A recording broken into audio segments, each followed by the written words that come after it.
So, taking a more sort of mental functional approach to a lot of the kind of mechanics internally in the mind. Last episode, we talked about desire. Today, I want to talk a little bit about fear. Fear is a thing that we talk a lot about, again, in a negative context, but fear is outrageously useful. So, let's talk today a little bit about what fear is, what it does, why it's important, and when to let it sort of have the wheel and when to not. So if you sit with fear for a few minutes, you'll begin to realize that fear does some really interesting things when you sit with it.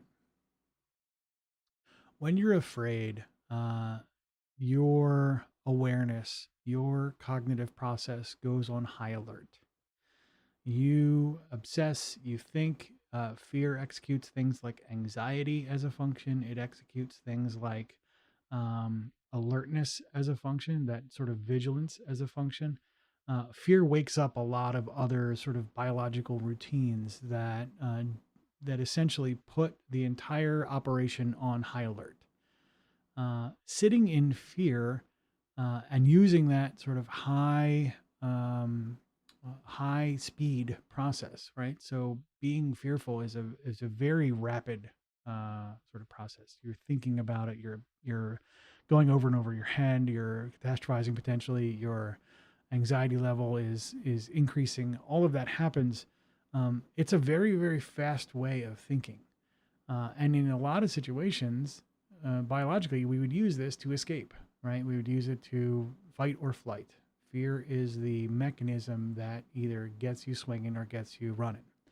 So when you look at it as a function, as a defensive function, it is essentially putting the organism on high alert and alerting you to the look at the surroundings, to evaluate for threats.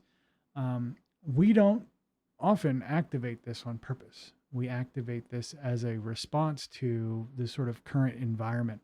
When you start to look at this in a meaningful way, you can essentially start to activate fear as a lens by which you look at a given situation. What here could come and get me later? What am I doing here that could bite me in the ass long term? Same thing's true when you need to turn it off.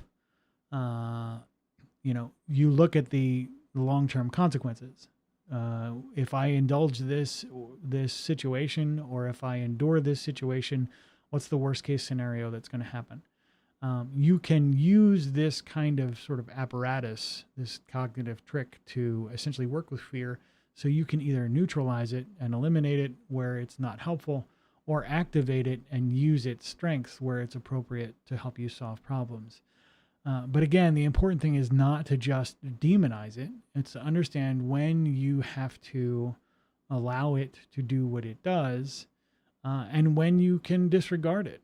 Now, there's lots of other places where it's easier said than done, to be quite candid, right? So, being in a state of high fear is uncomfortable, and which is why it activates the fight or flight. You either kick butt or get out.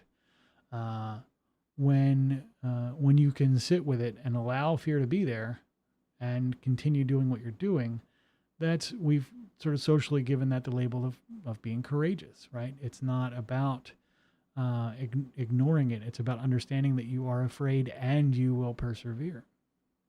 Uh, but understanding essentially how it works and what those mechanics are should give you a better insight on how to use the function of fear to help you achieve your objectives, whatever they might be. And the same way, when fear does arise, understand that the vigilance you're feeling, that the hyper alertness that you're feeling, you've given that a label, and that is all essentially in service to the fear function inside your brain.